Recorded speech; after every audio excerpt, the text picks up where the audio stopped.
Dr. Moody, we are live. Are you ready to kick this thing off? Ready, I'm ready. Let's do it. KTTV, giving you what you need. Motivation, education unleashed. H-Town representing, we forever keep it rolling. Join the conversation with inspirational stories. Thought-provoking, feel that energy. Kendrick Thomas aiming to lift the community. True indeed, tune in, come and see. Giving you what you need. KTTV, let's go. KTTV.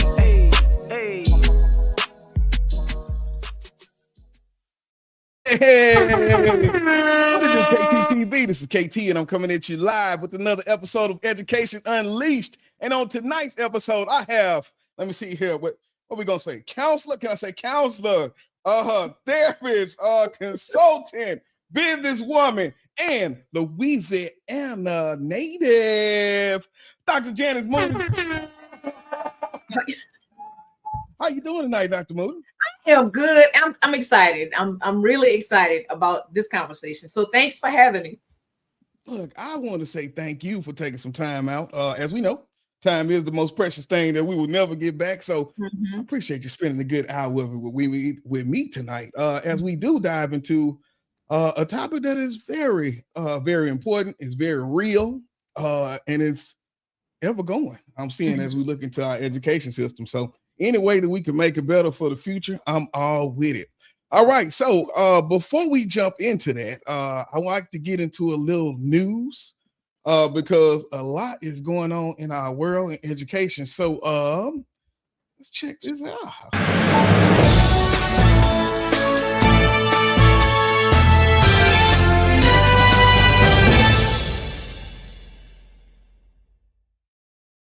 Let's see it. So in tonight's news, as we jump into the Dr. Moody, did you have to worry about getting them loans repaid or anything like that? Let me tell you, won't he do it? Yes, he will, and he did. Okay. And he did. Look.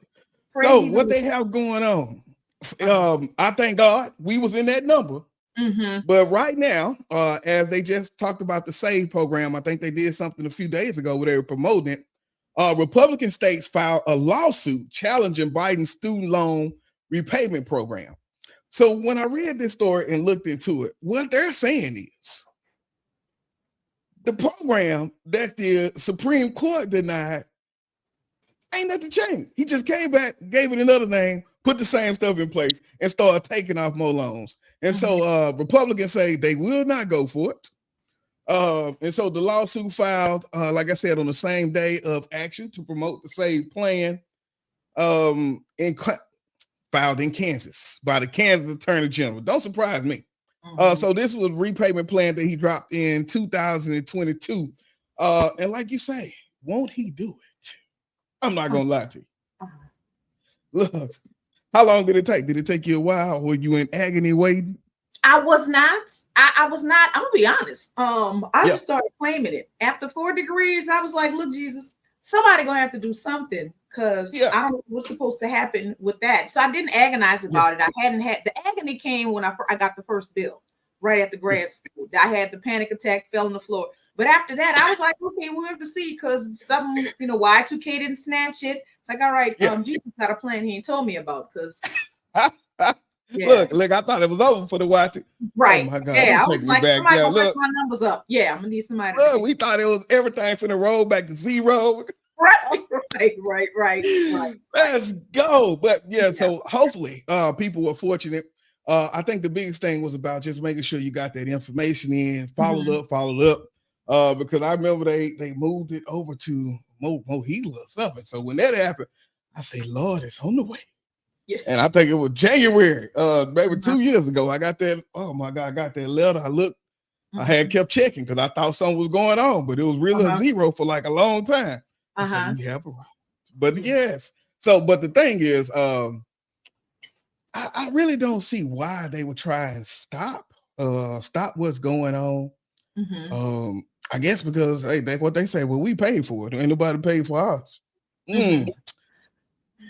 So there, but you would, if you think about the people who populate the Congress, for the most part, a lot of them are like parts of corporate entities who were like the biggest recipients of welfare, period. Don't open up the can and start having a conversation about the PPP loans and who got the largest amount of forgiveness. If you want to have that conversation. The other thing is that if we consider how big the burden for student loans has been, the reality is that has kept a whole lot of people from being able to actively participate in the economy and actually access the American dream. Now, what it might do for their benefit is continue to keep people without access. If you're burdened with debt, then there's a lot of ladders that you can't climb. And the thing is, not only does that help a whole bunch of, let's say, more working, even middle and upper middle class people, you know, we're dropping now because of what inflation is looking like. The thing is, a lot of these people benefit, and they do have access to a better quality of life now because of that. And the credit is going to go to July. Yeah. So when it comes down to people who are looking for reasons to not vote for him, of course, you know, we had a lot of the experience of the obstructionist governance when I'm not gonna say Barack like we friends, because we friends.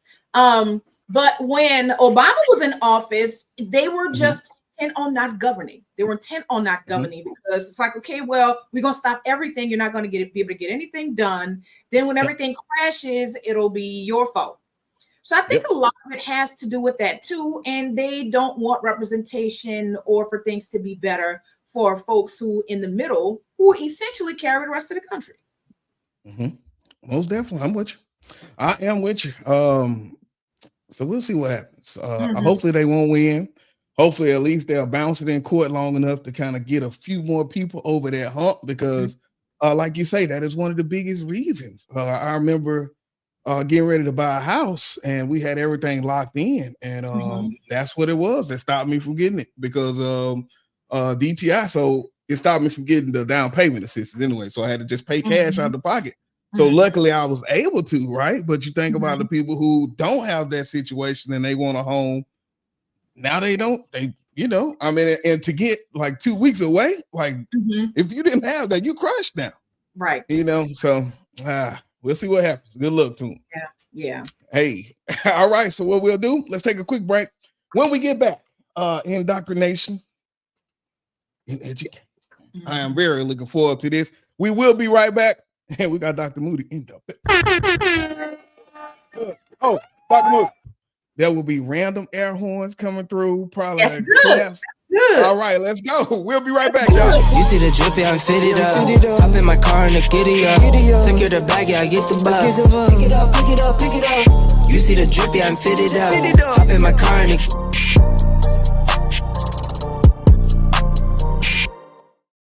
Hey, look, we got boss lady, Miss Robinson. Say hello, Dr. Thomas, and I love it. It's all right, Dr. Janice Moody. You already know we in the building. Shout out. Big shout out, boss lady. Oh, director. I'm sorry. Big shout out, director in the building. All right, so here we go. So, Dr. Moody, for the people that don't know you, people in the back, before we jump into this conversation tonight, give us a little bit of background on you and your current role in psych and education and all of the above. Okay, well, I'm a licensed clinical psychologist, and let me just kind of lend some context to that. I'm a psychologist, and I am, not only do I racially identify as Black, but culturally. So the lens through which I see and understand the world has a whole lot to do with that particular reality. If you were born and raised in the United States, then you know we have a racially socialized context, i.e., you got to have the conversations about your kids, about why you can't do the same things that perhaps their mainstream peers can do. All of that's to say that I'm in psychology in the interest of helping to increase access to culturally responsive services, primarily for us. Other minority populations as well, but primarily for us. The other thing is that it's about 0.000.1 of me. And when it comes down to being able to do the work that we need to do, There aren't enough of us. So I've also been in education trying to train the next generation of psychologists in order to be able to do this work in a way that's actually going to benefit us and not harm us. That's not going to contribute to maintaining the status quo or false narratives, that kind of stuff. So right now, I'm in private practice and I see a bunch of clients, private practice. In addition to, I do consultations for folks who are looking for stuff related to diversity and multiculturalism.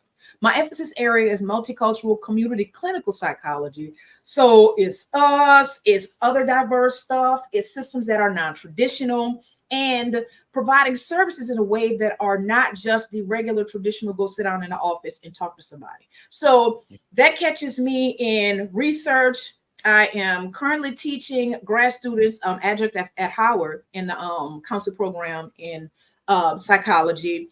And I find myself all over the place doing community mental health education, motivational speaking, developing programming, workshops and retreats and things of that nature for specific groups, for issues that are kind of unique to those groups, i.e. Black women's mental health. And I've done a bunch of stuff on Black men's mental health as well. So trying to fill in the holes that we need in order to address a lot of the issues that are more specific to us. So, yeah. Man, I was just thinking, like, the people who be talking about those retreats, I feel like some people may cry when you're in there, but you're going to get it out of them when you come to those retreats. So I feel like you're just that type of person. All right, well, good. Thank you, Dr. Moody. I always kind of put everything in the context and let people know it's not just people that I have on who got the book sense about this, but people who actually live in this to bring credibility to that, so that we you can really take something away from this podcast. So I'm looking forward to that conversation. And so when we're talking about indoctrination, you know the word I'm trying to say. Thank you, God. What is it? First, let's talk about that. What is it defined inside of the educational context, and what are the implications of it? Okay, so indoctrination is, in essence, teaching somebody to believe something that they have not critically analyzed or that hasn't been supported by anything. So, for example, if I came up and just told you something about, a specific group of people or a specific type of vehicle, you don't have any reason to believe it if there's no substantiating information, but to discourage you even being able to disprove that, and to just kind of take whatever belief or idea that I have as an actual fact with no critical analysis at all. Now, in the context of education, if we consider that, first of all, you got to consider that education exists in a social context. So there are norms, ideas, and beliefs that the mainstream kind of endorse and push that exist outside of these institutions. And the larger context is also, how that moves is also informed by the agendas of the government. Now, if there are certain norms and ideas and beliefs, values that are pushed by the government is responsible for the Department of Education. The Department of Education shapes what curriculum and what teaching looks like. Then it is not in their benefit to be inclined to shape people to question what the agenda of the social norms are, not generally. So when it comes down to, you think about over the course of the past couple of years, I'm gonna say it's been more than a decade. There's been a decrease in the endorsement of critical thinking, such that people just take information at face value, but they take it like it's the gospel without asking any questions or anything about it. And that has implications for how people show up in a larger social environment. So you have institutional indoctrination, where you have institutions that are set up to endorse in a number of ways certain beliefs, and basically govern themselves in accordance with the idea that because we believe it and there shouldn't be anything to challenge it, it just is. That there shouldn't be any challenge, nothing to challenge it just because we said it is. So that exists not only on individual levels. You think about, we got people who, for example, cultists, and I'm not going to call no names, who have people who just believe what they say because they said it, don't challenge anything. And we have things that also exist on larger systemic levels. You think about it, for example, law enforcement. the ideas about how we deal with different groups of people with the same behaviors based on their demographic variables. So, and there are a number of factors that contribute to why, we show up differently. So when it comes down to the system of education, the goal essentially is not so much to endorse critical thought, because people could think circles around a lot of the people who are public servants right now, but to actually maintain the status quo. Don't challenge it. So in terms of what we learn, especially while we're coming through these particular systems, then we learn what it means to be an American citizen. We learn what we are supposed to believe. There are a lot of ideals and values that are supposed to be consistent with what's historically been considered patriotism that we are expected to endorse. The other thing about that is the fact that the United States is a melting pot with a whole bunch of different groups. And we also tend to be inculcated with ideas about the values of the people who belong to these particular groups. We talked earlier about gender roles. A lot of that stuff is blended into that too. And it's not a matter of introducing information to people. That's not the issue. The issue is introducing the information with specific values and attitudes attached to it, and discouraging people from asking any questions or attempting to verify anything, and having the expectation that because I told you, then that's it. That's what you're supposed to do. Take this information and you run with it. So that essentially becomes the problem. Now, did you see a lot of, I guess a lot of the question, for me, it feel like a lot of people were questioning more around the pandemic time when the shots came out. You see people kind of saying, okay, no, something doesn't seem right, or I'm not doing this. Or, I start seeing a lot of the conspiracy theories videos. Did you see a spike as far as on your end with that? Yeah, with some people having concern about what was real and what wasn't, because there was a lot of stuff that seemed out of control. We got forced to go home, sit down. And when we felt like there were other things that we had more options around, you think about it, the pandemic was something that impacted the entire globe. And it's like, we got all of these leaders, can't nobody rein this in. Then it made sense to have some level of concern about what's true and what's not, especially if you know that there have been conspiracies and lies that have come out from leadership before. So there's grounds to have been, concerned about what was going on with that, like how I should move for real. Yeah. Now, when you think about this topic, and we talked a little bit about this before the show, but choosing this topic per se. So when I think about your role, as far as when you said what you're trying to do for future psychologists, for us as a people, what specifically made you say tonight, this is why I want to talk about this? I live in a red state. Okay. And one of the things that I understand is that the person who controls the narrative dictates what the story is. And just like in a couple of other red states where there is an attempt to shift social studies and history curriculums for the sake of telling a story that's very different than what actually happened. I remember not having an interest in history when I was in school because I was like, this don't have nothing to do. I'm not in here. And I recognize after the fact that was by design. So if you can change the narrative, you also get to shift what people's understanding of the current reality is. And it positions us as a people to re-experience stuff that we've already been through.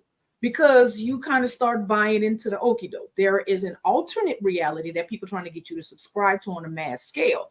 So the idea that DeSantis want to talk about African Americans having benefited from slavery, and Governor Abbott trying to identify African American slaves as they were involuntarily relocated, and trying to minimize or cancel any discourse that would make any that was controversial, that would make white kids uncomfortable for the sake of trying to whitewash what the curriculum looked like. That has implications for what our kids, and I'm talking about just those who look like us, but especially in a diverse environment like this, that has an implication for helping these kids to understand what really is the historical context of the relations between all of these groups of people who are sitting together? Do you know what the history of the Native Americans is here in the United States? Do you know about the Japanese internment camps? What did they tell you about slavery? Did you understand what our role was in Vietnam? So when it comes down to all of these relationships that we have across the groups, if you get to change the narrative, then you can make yourself sit pretty. Then it essentially makes you out to be a better group of people. And it helps to position you to maintain the sense of power or the position of power that they're doing a whole bunch of other stuff. So especially when in an environment where most things are centered around the reality of the mainstream folks. Yeah. And what are some signs, I guess common signs? Let's say I'm in the classroom, right? I'm in the schoolhouse and I hear this podcast. Now I'm more aware. What am I looking for to be able to, I guess, to be aware of as far as educators and parents? As far as parents are concerned, especially for younger kids, if you hear your kids communicate or demonstrate that they have some very rigid attitudes and perceptions about specific groups, be it religious groups, be it groups who subscribe to different sexual identities, be it other ethnicities or national groups, or even when it comes down to gender roles, especially if it's stuff that you know that you haven't taught them, then you should have some questions about where it came from. And when it comes down to what it is that they're learning, be inquisitive about what it is that they're learning, such that you can determine if whether or not they're getting a very narrow, intentional story that's shaped a certain way for a reason, or whether or not they're getting all the details. Now, in the context of the classroom, we think about it, intellectualism is a lot of what we get when we have a lot more curiosity, as opposed to just take what I give you and you just kind of internalize that as reality. So you can present information in a way that's subjective, but first of all, you need to check your own implicit biases.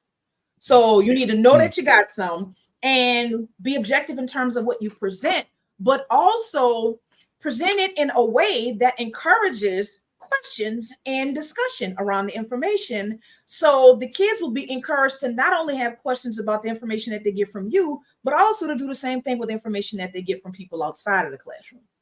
And when there is information available, present alternative perspectives and other things that might help them to have a greater curiosity about what's true and what's not, and how to substantiate that, such that they're more likely to look for validity when it comes down to somebody giving them some information and expecting them to just, oh, well, somebody said it, so it must be the truth. Particularly, again, students, kids who are members of minority populations, because essentially there is more likely an experience of invisibility or some alternate reality stories that have been told that help them to, experience oppression, racism, discrimination that tends to be associated with stereotypical stuff.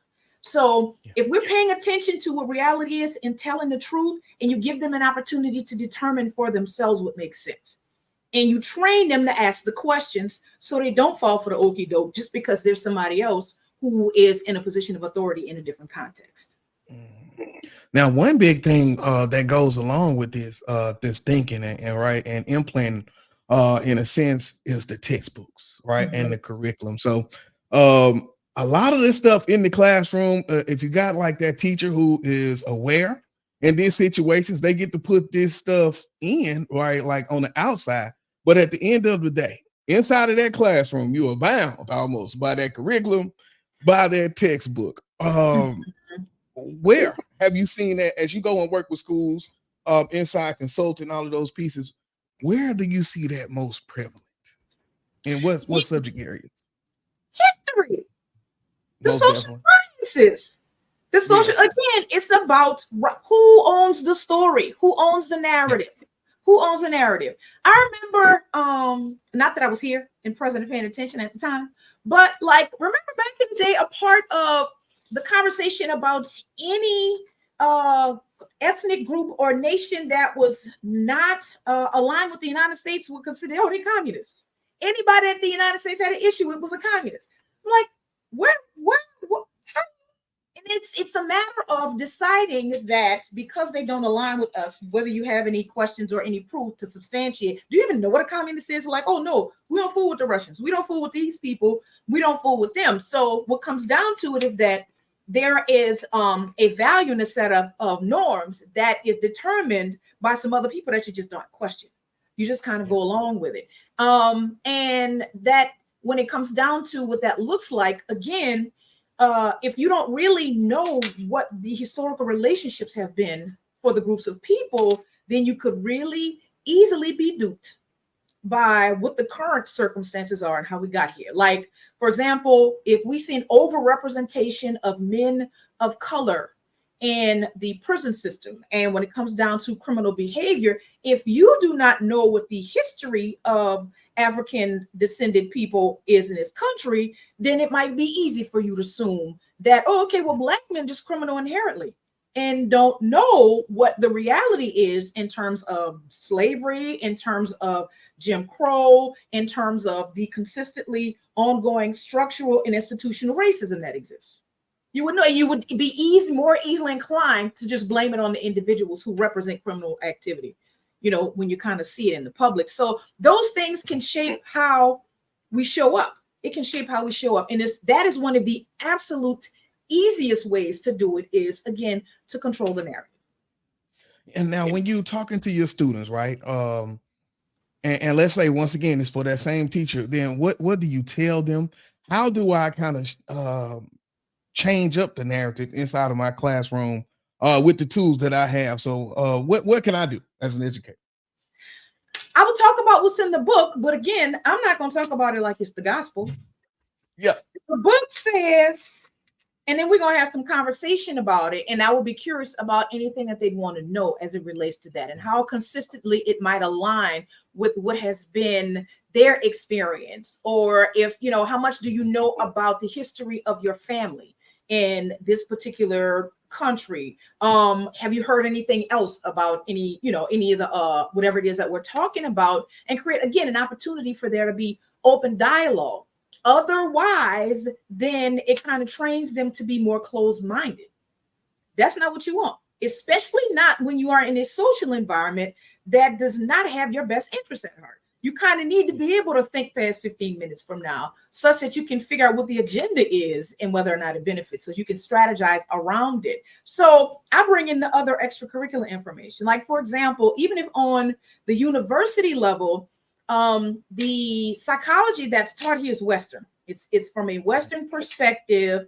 It assumes a Western universal reality, and how that works in terms of mental health stuff is concerned is essentially there's Western norms, and the things that kind of deviate from that are, for the most part, like pathological, like something wrong with you if you aren't consistent with this. And again, so when it comes down to us, we're not going to be like y'all, because we got a whole different background. We have a whole different history, and we operate in a very different way. So if those things can't be taken into consideration, then of course we're going to look like something wrong with us. And you try to go into therapy or whatever, and you end up with a victim blamed experience. But for me, I acknowledge, okay, this is what you need to take. You don't need this to take the exams. You're going to need this to get the degree. You're going to need this to practice and engage. But there are other perspectives. So we need to talk about them, and we need to, create the opportunity. And I introduce my classes, let my students know I'm not here to indoctrinate y'all, but I'm going to introduce you to more information and give you the opportunity to determine for yourself what makes the most sense with the work that you're trying to do. And so we're going to talk about all of the pieces. I'm going to bring in all of the extra stuff. I'm going to bring in the extra stuff as opposed to the cookie cutter stuff. You need this to pass the exam. You're going to need this to get licensed. But let me tell you what's real going on over here, and to encourage folks to research the researcher. Who said this, and why might they have benefited from it or not? Yeah. Almost like you say, that fine line between promoting critical thinking or indoctrinating. Yes. Yeah. So how do I show it? And I think you already told us a little bit about it. But just promoting that critical thinking, I think, is so important inside of their classroom. Because like you say, it's one thing to get this information, because they will load you up.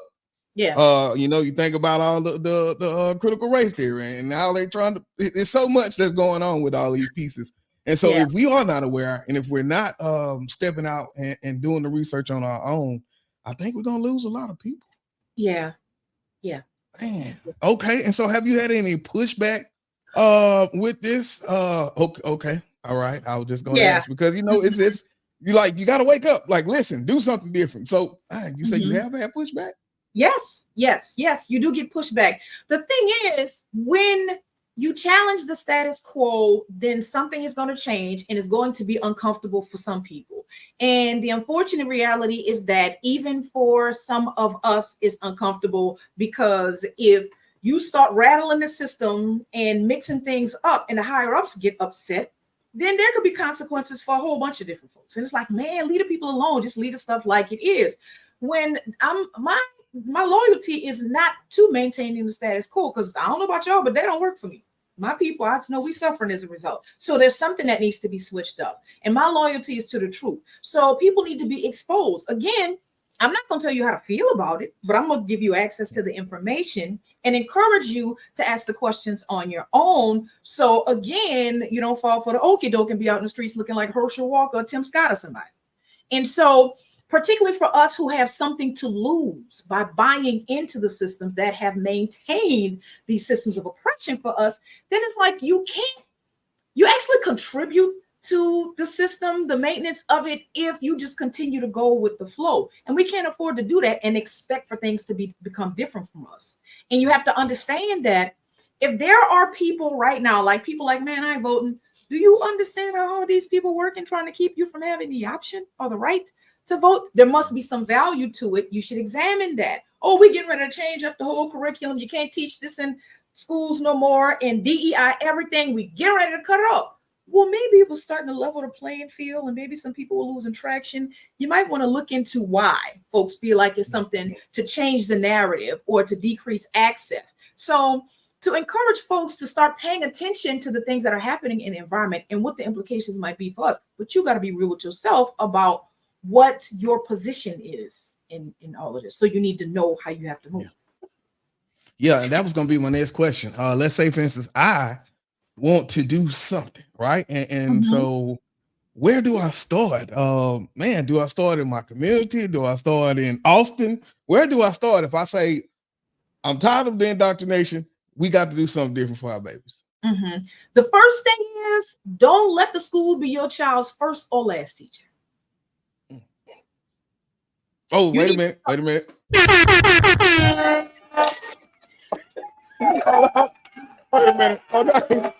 Please. All right, I just had to get that in. Please don't let them be the first or the last. Woo, you're going to miss something. Okay, all right. Sorry about that. No apologies necessary. Don't let the school be your child's first or last teacher. The world that our children have to grow up in is, again, not particularly designed for their safety. You think about it. We went to school, in elementary school, and they're teaching you to sing the Star Spangled Banner. You sing the Star, and with liberty and justice for all, except it ain't justice for all. It ain't liberty for all. For some, not for you though. Not for you. Yeah. But you standing up there all loud and proud because what they had said was, and the Bill of Rights, because except that it's not for you. It's not protected for you. They weren't even talking about all of the mainstream people. They were talking about white male landowners when they wrote this stuff. So the thing is, there is a level of education that we have to give our kids that allows them to plant whatever they get from the mainstream system into that. But it is not, and it does not allow it to shape reality for them, such that, you know, again, the environment that we live in, where Houston is one of my most diverse cities in like the entire country. So you got a bunch of kids who come from a bunch of different backgrounds who might all be in a classroom together and say, like, my son goes to the school up the street. So you walk into school but let something happen and the police pull over the Rainbow Coalition. First of all, my child's 6'7". Who you think they're gonna pull out the group first? You need to have an understanding of what your reality is in this context and how you need to move. What you rep, just your phenotype before you say anything, before you do anything. what your physical presentation represents in this particular context. So our kids need to have an understanding of what that looks like going in. And it's best for us to keep up with what it is that they're learning, how they understand it, how they're integrating it, so that we can catch the foolishness and challenge it before it's something that they learn later that they told us the police was supposed to help us. But they help some people, just not all of us. They might not. Why you might need to be scared. Why? So yeah, there are things that we need to do, and we need to be intentional about having a completely different educational process. That's what I was talking about when I'm talking about racialized socialization that shows you can't go in this particular neighborhood, and it don't matter if you're riding with this person, or there are different ways that you have to talk to the police that your friends might not be able to talk to them like that. So being able to give that to the younger folks so that they know how to protect themselves, or at least minimize harm and danger, then that's one of the best ways to deal with it. And if you're in a school and you got access to the kids, pull them to do extracurricular stuff, or challenge them and introduce them to other, they like media stuff. Get the music that they're listening to. Ask them to introduce you to the things that they're listening to, and sit down and do some analysis of some of the stuff. Yeah. What do you think they meant with this? What do you think they meant when they said that? What do you think about, this that he said, or what she's talking about? And you can get an idea of the things that they're concerned about, and offer some information that might challenge their perspective on some things. Because they always need to be looking at something from a perspective that is consistent with their reality. Consider others and know that you're in an environment that's working not necessarily in your favor, but you need to be honest with yourself about what really is. Now, I know you talked about the program at Howard, but what about Graham? Do you have any connections? Is this type of thinking going on? That have you any connection to the program like that? Not yet. And I tell you what I learned while I was in Graham. Actually, my questions about the indoctrination in education started as an undergrad, and I was taking a history and systems class, and I'll never forget, they were talking about the history of the psychology, and I was just thinking psychology was psychology, not thinking that it was, this is a very narrow perspective. And I remember one of the people who stood out to me was Sir Francis Galton, who was a eugenicist, and eugenics is basically the belief that primarily minority groups of people, and it was us, are inherently deficient. Like, just because you Black, then you are unintelligible and you are an inferior minority. And some of the statistics, he developed a lot of statistical assessments, and the intelligence tests were developed on the back of his work. But his goal was to prove that African descended people were a biological minority. Biologically, hold up. This is in all of I got some questions.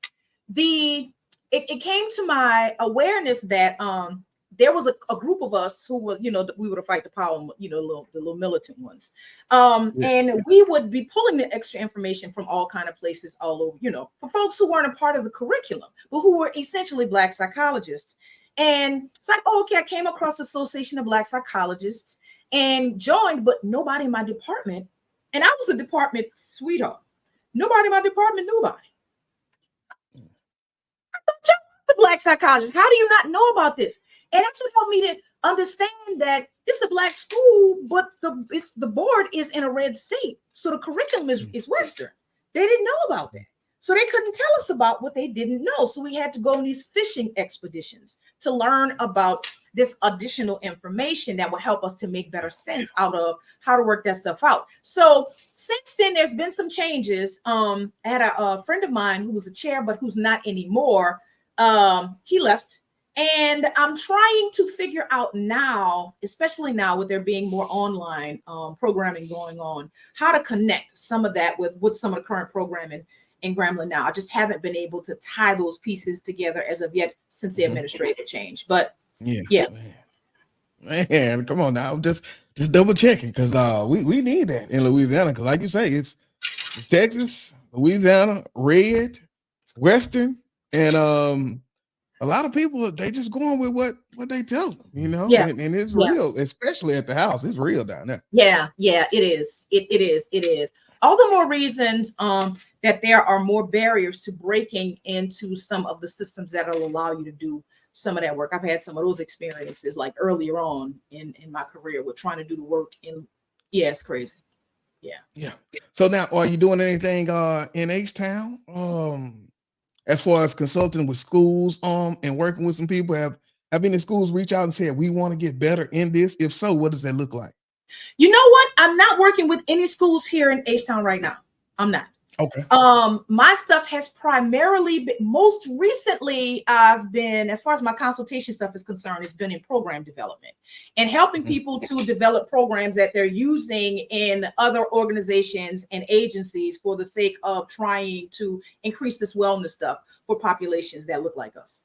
That and the mentorship, of course, because if I've got students who are graduating, then we're trying to figure out how to get them to be working in capacities that will help us to actually make more of a significant impact in the community. So there are those particular pieces. I'm not on a school anything yet. I'm gonna say yet. Yeah. Hey, the power of yet.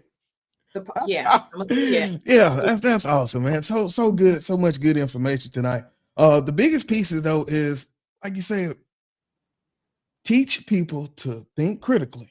And so if they do that, even though you're going to tell me this, you put the question of why inside of their head, right?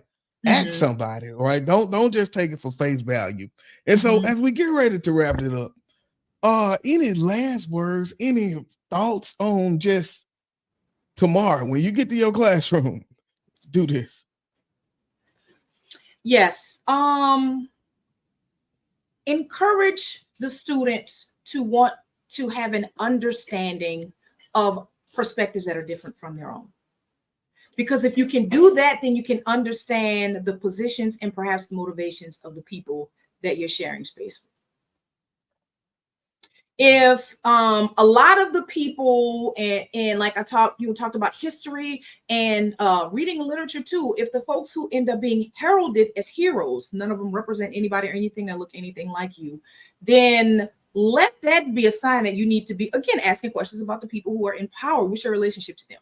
And when people are giving you information, why might it benefit them to be giving me? How is this going to help me? How might it help them? Such that we're capable of being able to make informed decisions on how we move in systems that are not necessarily set up to benefit us. Maintain that inquisition, research the researcher, and encourage the students to ask the questions. Whatever opinion you have is valid, but understand that there should be some level of credibility such that you don't take stuff at face value, make it fact, and have the expectation that, okay, as I walk out in the universe and govern myself in accordance with that other people are going to do the exact same thing. It is, though liberation is, information is liberation. Your truth is your liberation, though it's not always cute, but it will always help you to be able to make the most informed decisions and the best decisions for yourself. Encourage that. Encourage that. Now, how do we find you? How do we know more about the work? Maybe sign up for your class, all of that stuff. Talk to us, Doc. How we find you?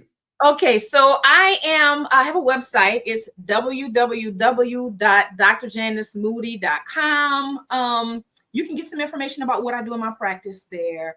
And you can also follow me on Instagram at Dr. Janice Moody and also on Facebook. So in terms of some of the stuff I have going on, then yeah, I tend to post a lot of the stuff there. So get familiar. Yeah, and there's also a YouTube channel in the works too, because it's a lot of stuff that just needs to be out there and it just hasn't been, to encourage folks to have these conversations that help to enlighten us. So yeah. Yeah, that's what I was gonna say. So do you have anything coming up, speaking events, any place that we need to check for you? I'm trying to think that I can even think of this week. May 4th. There is a watch. I'm gonna tell y'all to check my Instagram. My Instagram and Facebook within the next week. There is a mental health summit that my chapter does every year, and I'll be talking about exercises to deal with stress and anxiety. Literally help you to bring it down. Get your chest, make your chest stop hurting. Keep you from catching the case. Man, please help me. Yes. All right. All right. Well, I want to say thank you again for coming on, for giving us some of the good information. For me, it's always, I love the live conversations, but then going and getting those sound bites and those clips.